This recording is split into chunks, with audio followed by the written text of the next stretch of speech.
Warahmatullahi wabarakatuh. Jadi kita kembali lagi dengan kasus pembunuhan yang penuh misteri ya.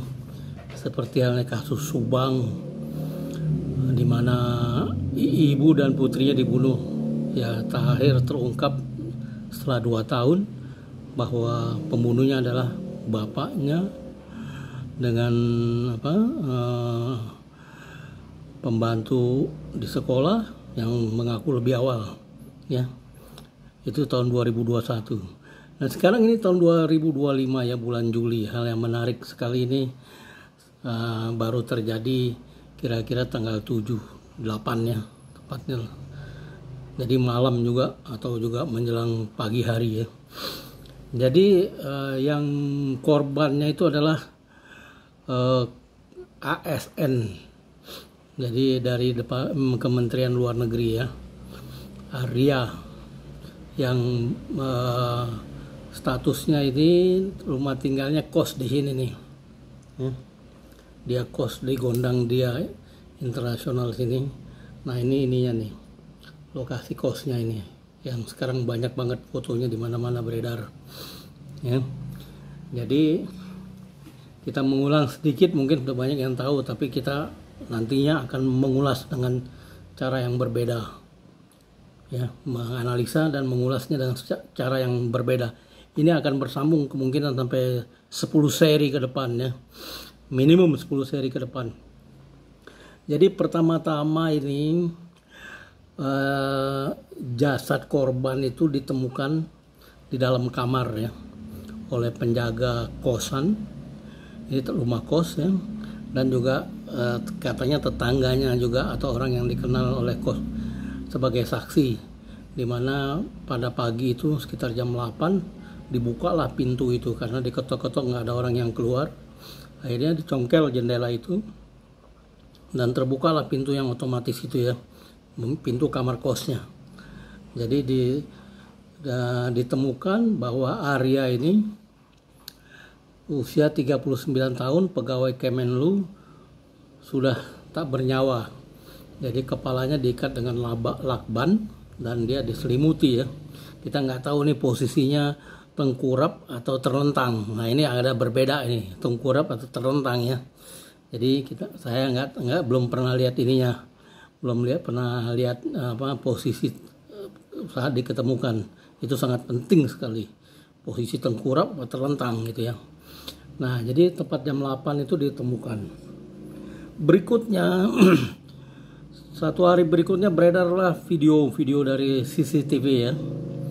Yang pertama saat Arya itu pulang dan buang sampah. Itu jam 11.20-an ya. Arya itu pulang dan berikutnya buang sampah. Jadi itu ada selisih antara buang sampah ya, dengan balik lagi, karena waktu buang sampah itu plastik hitam masuk ke dalam, terus keluar lagi dari ini hasil CCTV-nya ya, keluar lagi mau kembali ke kamarnya, pakaiannya sudah terbuka.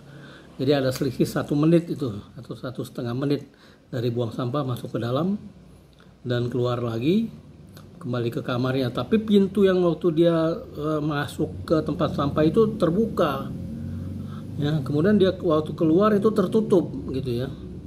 Jadi sebelum dia keluar tertutup.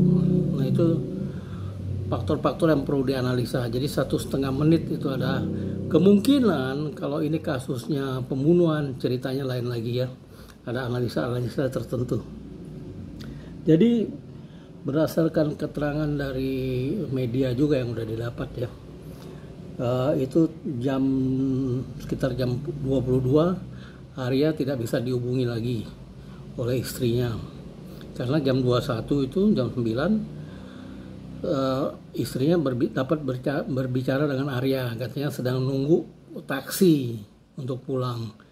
Jadi kalau dari jam 21 itu ke jam 23 waktu Arya pulang, atau setengah 12 bahkan, itu berarti jauh tempatnya gitu. Kalau lagi nunggu taksi ya, jam 9 nunggu taksi sampai di kos-kosan jam setengah 12 kira-kira gitu.